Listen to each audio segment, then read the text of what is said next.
Bayangkan sebuah cetak biru rumah. Fungsinya kan jelas buat membangun ya.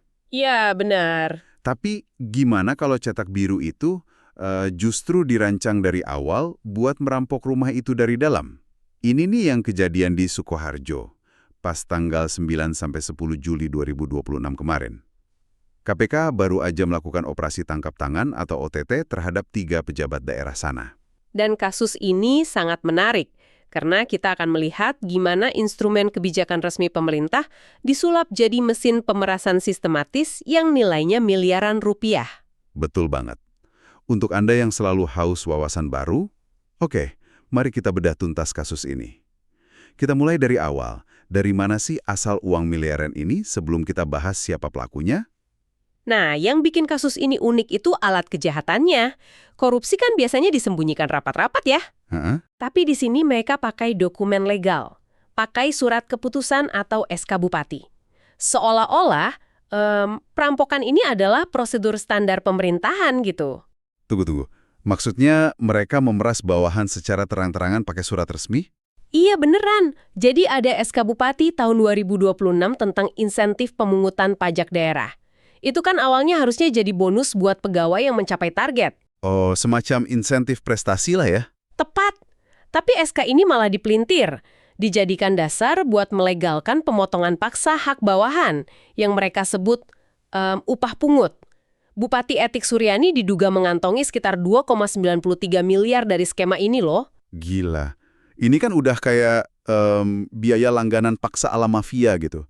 Bayar potongan ini kalau mau kerja dengan tenang. Iya, mirip uang preman tapi berkedok birokrasi. Tapi saya masih agak gagal paham nih. Gimana bisa dokumen administratif resmi yang berstempel Garuda justru jadi tameng buat pemerasan? Yang paling menarik di sini adalah ini menyoroti kerentanan hierarki birokrasi kita. Di tingkat daerah, kalau pengawasan independennya lemah, SK Bupati itu sifatnya kayak titah mutlak. Jadi bawahan nggak berani nolak sama sekali. Persis, mereka nggak melihat itu sebagai opsi, tapi kewajiban hukum. Manipulasi ini yang bikin pemerasan jalan terus tanpa hambatan, karena pegawai ngerasa mereka lagi mematuhi aturan, bukan dirampok. Masuk akal sih. Tapi kan kalau SK itu cuma selembar kertas, harus ada operator di lapangan yang nagih uangnya kan? Nggak mungkin uangnya jalan sendiri. Pastinya dong, jaringannya ini sangat rapi. Bupati Etik Suryani itu ibarat pucuk pimpinannya yang nerima setoran rutin dari organisasi perangkat daerah dari tahun 2024 sampai 2026. Terus di bawahnya ada eksekutor utama, yaitu Richard Trihandoko, Kepala BPKAD. Oh, Badan Pengelola Keuangan dan Aset Daerah itu kan? Berarti dia ibarat orang yang pegang kunci brankas daerah dong? Betul sekali, karena dia ngontrol uang, dia bisa eksekusi potongan ekstrim sampai 40% dari insentif stafnya sendiri.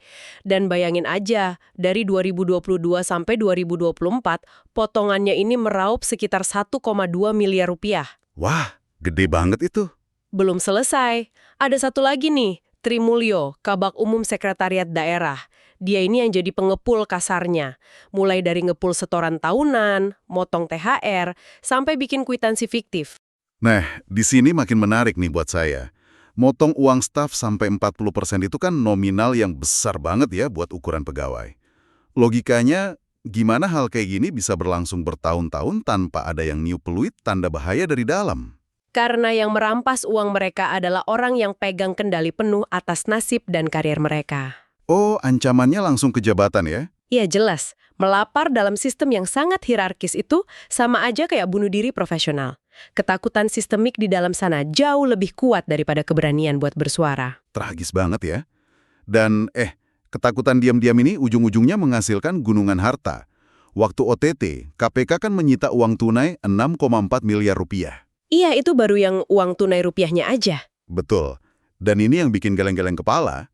Mereka juga nemu valuta asing senilai 7,5 miliar rupiah. Ada dolar Singapura, Australia, AS, yen, ringgit, sampai baht. Lengkap banget ya, udah kayak money changer. Bener. Ditambah lagi ada 2,5 kilogram emas batangan yang nilainya sekitar 7,3 miliar rupiah. Nah, kalau kita tarik ke gambaran besarnya ya, temuan emas dan falas itu nunjukin betapa canggihnya mereka nutupin jejak. Beli emas 2,5 kilo atau nuker rupiah ke berbagai mata uang asing, itu bukan sekedar hobi investasi. Jadi itu sengaja buat cuci uang. Pola klasik pencucian uang, betul.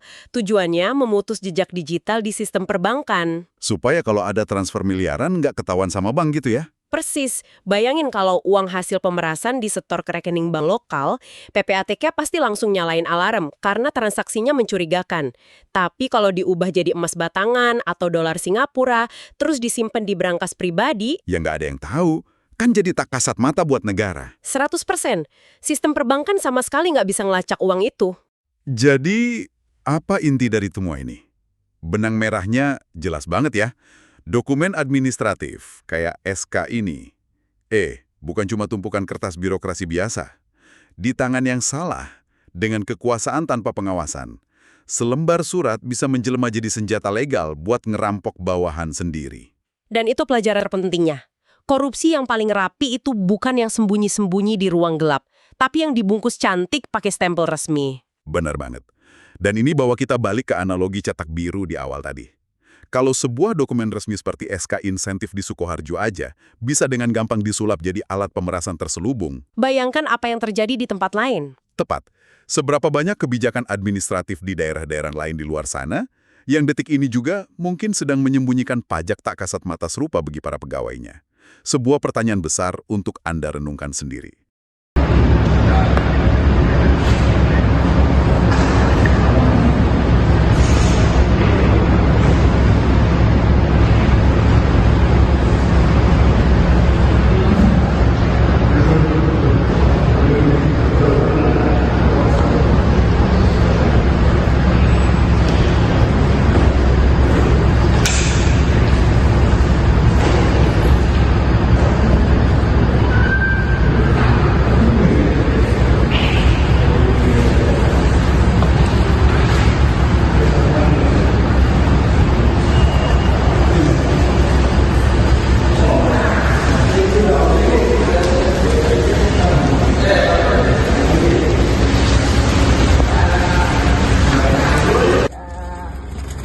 Bu Eti, ada yang mau disampaikan untuk masyarakat di Sukoharjo, Bu, dikit, Bu. Ada yang mau disampaikan nggak, Bu? Ada yang mau disampaikan, Bu?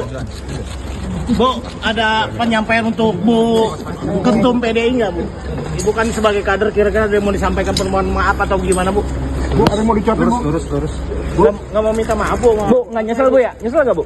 Kira-kira gimana Bu? Nggak nyesel Bu ya? Kata warganya, kasusnya kata maras, Bu. Awas pintu. Bu, ini Ibu gimana, Bu? Maras, apa nih, Bu? Bu, katanya di Sonaro, kan, Bu? Ini. Ya, kata suka nindas ya, Bu. Bu, meres emas banyak dari mana, Pak Febri ya? Iya. Febri Radiansyah, bukan? Bu, udah 2 periode loh. Udah Udah 2 periode loh, masih kurang aja duitnya loh. Bu, Ada otak nggak, Bu? Bu, Ada otak nggak, Bu? udah 2 periode masih duitnya kurang ada, Bu. Masih meres, kerja, Bu. Jangan bawa baju dong, Bu. Bawa otak nggak, Bu? Udah kayak sapi diperes, Bu. Ya, Bu. Kalau kerja yang bawa seragam doang, Bu. Bawa otak, Bu. Peres, Bu. Bu. Gimana, Pak? Sudah, Pak, ya? Ya, Pak. Iya, dikonfirmasi banyak ya, Pak? Apa aja, Pak, ini, Pak? Ngeri. Apa? Pak Sekda sebut. Enggak.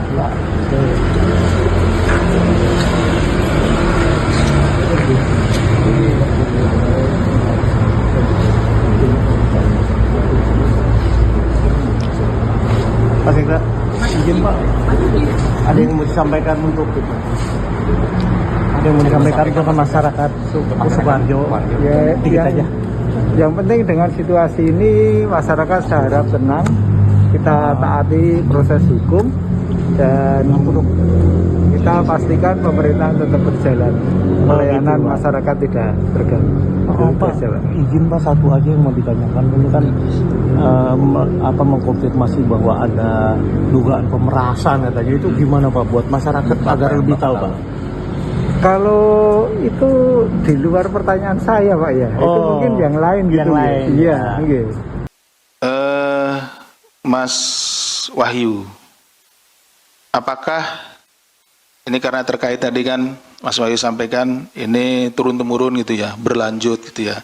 Sebelumnya suaminya Bu E ini kan juga jadi bupati kan gitu. Apakah suaminya akan diperiksa dan akan dijadikan tersangka, itu yang sedang kita perdalam. Tapi sebagai informasi bahwa saat ini kondisi kesehatan dari suaminya saudari E ini mengalami sedang sakit itu ya, sakitnya ini. Tapi tentunya kita tetap ya akan meminta keterangan apabila nanti hasil dari pengecekan medis memungkinkan untuk kita meminta keterangan yang bersangkutan. Itu seperti itu. Nah, kita akan cek kondisinya dulu, pastikan bahwa yang bersangkutan layak untuk diperiksa dan diminta keterangan. Seperti itu. Tapi pada prinsipnya ya siapapun yang terlibat di dalam